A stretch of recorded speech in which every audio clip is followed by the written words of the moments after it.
اسی طرح کے اسلامک ویڈیو دیکھنے کے لیے ہمارے چینل کو سبسکرائب کیجیے۔ حضور جب مصیبتیں شباب پر ہوتی ہیں تو خود تشریف لے آتے ہیں۔ بڑا خوبصورت واقعہ یاد آ گیا، اسی پر بات ختم کرتا ہوں۔ لیکن آئیے، ایک نام ہے بڑا خوبصورت سا نام، اسی ہند کی سرزمین پر ایک عاشق کا، شہید ملت مولانا سید کفایت اللہ کافی مراد آبادی، آزادی کے بہت بڑے ہیرو ہیں۔ جہاد کا فتویٰ جو انگریزوں کے خلاف پڑھا گیا تھا، کافی مراد آبادی اس میں پیش تھے۔ کافی کو مراد آباد کی جیل میں رکھا انگریزوں نے، اور اس کے بعد انگریزوں نے کہا کافی تم نے بغاوت میں حصہ لیا ہے، وہ جو 1857 کا انقلاب تھا جس کو انگریز غدر کہتا ہے، وہ کہا تم نے بغاوت میں غدر میں حصہ لیا ہے، ہم تمہیں پھانسی دیں گے۔ کافی نے کہا دے دو۔ آپ کہتے ہیں کتنا آسان ہے مرنا؟ میں نے کہا بالکل آسان اس لیے ہے کہ جو عشق کرتا ہے نا، اس کے لیے مدینے جانے سے زیادہ خوشی مر جانے میں ہوتی ہے۔ عاشق موت تو نہیں مانگتا لیکن موت سے ڈرتا بھی نہیں ہے، وہ استقبال کرتا ہے موت کا، کیونکہ آقا ارشاد فرماتے ہیں الموت و جسر یوصل حبیب الحبیب، موت ایک پل ہے جو محب کو محبوب سے ملا دیتی۔ جب میں لوگوں کو کہتا ہوں نا کہ مدینے جانے سے زیادہ خوشی مر جانے میں ہونا چاہیے تو لوگ مجھے دیوانہ سمجھتے، اللہ کرے ہو جاؤں۔ تو آپ کہیں گے مدینے جانے سے زیادہ مر جانے میں خوشی کیوں؟ میں نے کہا مدینے جاؤ تو گنبد نظر آتا ہے، مر جاؤ تو گنبد والا بے حجاب نظر آتا ہے۔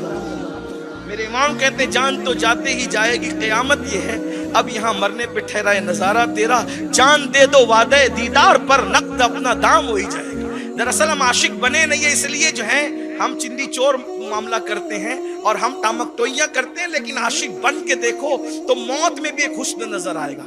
اللہ اکبر۔ تو کافی نے کہا، سیدی کافی مراد آبادی کہتے ہیں ٹھیک ہے بھائی پھانسی دینی دے دو، لیکن ہم تو انگریزوں سے صلح نہیں کر سکتے، دے دو پھانسی۔ انہوں نے کہا دے دو، لیکن ان سے پوچھو آخری خواہش کیا ہے۔ ہائے ہائے، دیکھو دل کہاں لگانا تھا ہم کہاں لگا بیٹھے۔ آخری خواہش کیا ہے؟ کہا آخری خواہش یہ کہ پھانسی پہ جانے سے پہلے ایک نعت لکھنا چاہتا ہوں، ایک نعت لکھنا ہے مجھے پھانسی پہ جانے سے۔ ٹھیک ہے لکھ لو۔ تو آپ نے وہ نعت لکھی تھی، بڑی خوبصورت ہے، میں نے کئی بار مجمع میں پڑھی ہے۔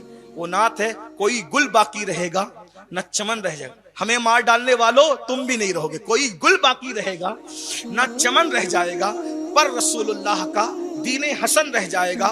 اور پھر ان کو چیلنج کرتے ہوئے کہا جا رہا ہے اطلس و کم خواب کی پوشاک پہ نازا نہ ہو، اطلس و کم خواب کی پوشاک پہ نازا نہ ہو، اس تنے بے جان پر خاکی کفن رہ جائے گا۔ ہم سفیر و باغ میں ہے کوئی دم کا چہچہا، بلبلیں اڑ جائے گی سونا چمن رہ جائے گا۔ جو پڑے گا صاحب لولاک کے اوپر درود، جو پڑے گا صاحب لولاک کے اوپر درود، آگ سے محفوظ اس کا تن بدن رہ جائے گا، آگ سے محفوظ اس کا تن بدن رہ جائے گا۔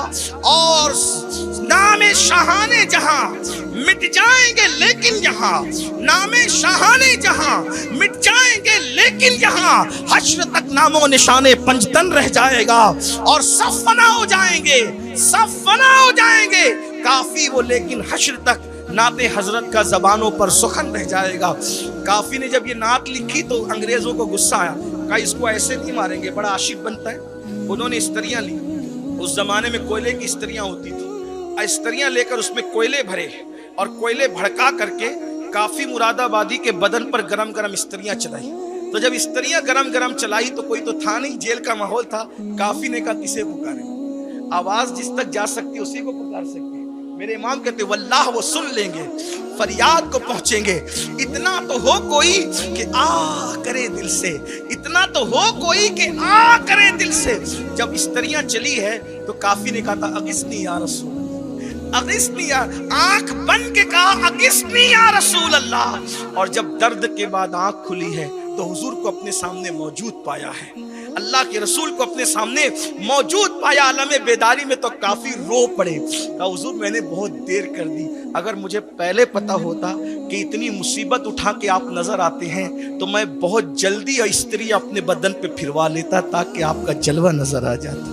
یہ ہے حضور کا عشق، یہ ہے حضور کی کس کو ہیرو کو، ہیروئن کو، لڑکیوں کو، لڑکوں کو دل دیا جا رہا ہے۔ اور آپ سے کہتا ہوں اس میں ناکام ہی ہونا ہے، آؤ حضور کو دل دیں، جس کو چھپا لو تو چھپانے والا ویسے کرنی بنتا ہے، اور اگر بتا دو تو بتانے والا بلال حبشی بنتا ہے۔ آئیے حضور کے عشق کی طرف، تو خودکشی سے نجات ہوگی۔